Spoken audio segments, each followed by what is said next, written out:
Всем привет! Вы на канале Деломастера Боится. Сегодня мы с вами поговорим о том, как можно своими руками укоренить букет роз, который вы подали на праздник и уже слегка подвял. Жалко выбросить, а так хочется оставить их на память. В прошлом видео я рассказывал и показывал, как можно укоренить розы в земле. Сегодня же я покажу, как укоренить розы в картошке и в воде. Итак, начнем. У меня есть слегка подвявший букет роз сорта Джумалия. Это очень хорошая роза, и хочется видеть такой же куст у себя во дворе. Конечно, желательно брать свежие розы, но если слегка подвяли, это не критично. Берем букет, распаковываем. Две розы более подвявшие, одна меньше. Теперь необходимо подготовить их для укоренения. Роза успела слегка подвянуть, на ней есть вот такое темное пятно на стволе. Его необходимо обрезать, потому что отсюда может начаться гниение всего черенка. Также обрезаем верхний бутон примерно на сантиметр выше, чем верхняя почка.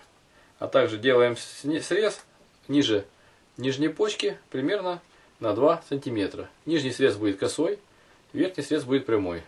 Острым ножом делаем косой срез ниже почки. Примерно под углом 45 градусов. А верхний срез делаем на сантиметр выше, чем верхняя почка. Здесь должно быть примерно 3 и больше почек. Толщина стебля должна быть примерно по толщине карандаша. Не меньше, потому что так будет лучше укореняемость. Теперь необходимо удалить нижние листья. Вот эти колючки, которые есть возле нижней почки, можно обломать. Тем самым образуются раны, на которых образуются потом корни.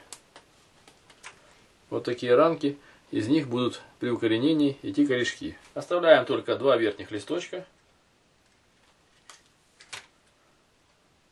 которых будет вполне достаточно для роста цветка.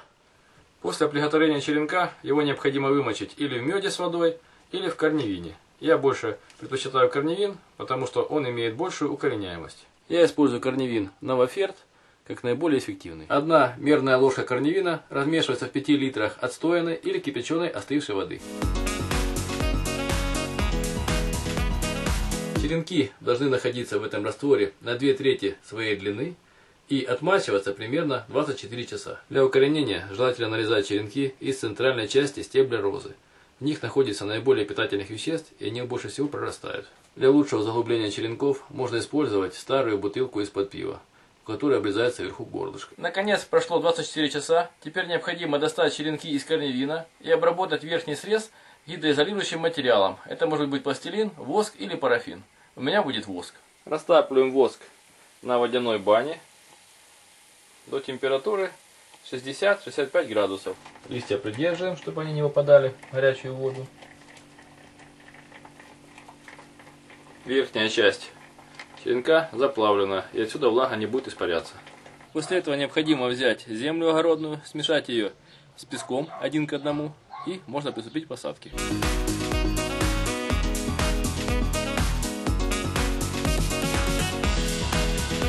После этого нам понадобится обычная картошка и горшочек с мелкими дырочками внизу. Также можно использовать большие баклажки, обрезав горлышко. На дно горшочка насыпаем небольшое количество песка или керамзита, для того, чтобы не было загнивания корней. Примерно 2-3 сантиметра. Картошку можно брать желательно большого размера, чтобы не было больше питательных веществ. Берем черенок, слегка обновляем срез, примерно на расстоянии 2-3 мм, острым ножом делаем тоже срез. После обновления среза берем отвертку или толстый гвоздь и делаем углубление примерно на глубину 1-2 см. Но не насквозь. В это углубление вставляем черенок до упора. Получается такая конструкция. Устанавливаем на дно картофелину и засыпаем землей.